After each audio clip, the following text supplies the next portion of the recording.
today is that Elon Musk is now agreeing with these anti-Semitic tweets. He boosted a post that said Jewish people have been pushing dialectical hatred against whites, and later doubling down, criticizing the Anti-Defamation League for pushing anti-white messaging. Chris, I'll just go back to you quickly on this one. How dangerous is this for the world's richest man who leads half a dozen companies that employs 150,000 people across the world? This reminds me of Henry Ford. Henry Ford inspired Adolf Hitler. He was the richest, most powerful industrialist in the world in the 20s and 30s, and he inspired Adolf Hitler. And this is the same kind of inspiration that Elon Musk is giving to other anti-Semites, saying, come on out of the shadows, let's go, let's attack our neighbors, let's marginalize and criminalize Judaism. Very, very dangerous. It's time for polite society to start shunning Elon Musk. Honestly, when I saw that yesterday, I couldn't believe what I was seeing. It's disgusting. He's disgusting. I am done with him. Well, there are a lot of people who would agree with you vehemently, and then there are some who are in this middle ground, just because I'm reading all of this and listening to people who have different perspectives, right? Because we all bring something to the table based on our own experiences.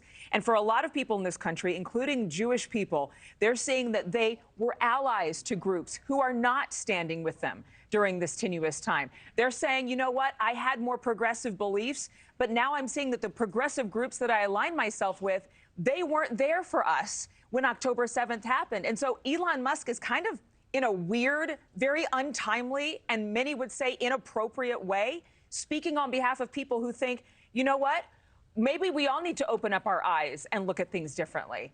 Jesse? Well, the problem with that is, and I read Elon Musk, counter message what the point he was trying to make. I don't think everybody's going to follow that logic. And for who is arguably one of the smartest people in the world, shouldn't he have known better that given the climate right now, given the rhetoric, that wasn't going to help the conversation? Right. Now, it could be what Chris said. Maybe he doesn't care. Yeah. Maybe it shows his real beliefs. Or at the very least, I don't think he's that smart, what he's Jesse. saying.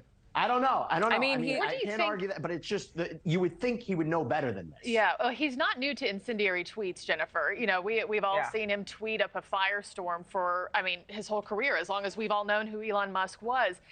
Does he really believe this, or is he just on a mission, especially with X, which he wants to be the one-stop shop for everybody, for everything? Yes. Does he really believe what he's saying, or is he just on a mission to protect all speech, no matter how problematic? I took it that he actually believes in what he wrote. And quite frankly, I loved your use of incendiary, because there are already all these little fires going around on our campuses, in our cities. And he just took a gasoline and poured it on those fires. And it's really just a shame that somebody with the ability and the platform to make such a positive message chose to make these messages. Mm-hmm. We got to get to this next. Disappointing. Again, it's like at this time, we all need to just stop and pause before we write anything and put it on social media or even have a conversation with friends. Thank you for watching. Go to newsnationnow.com to find News Nation on your television provider. And don't forget to click the red subscribe button below to get more of News Nation's fact-driven, unbiased coverage.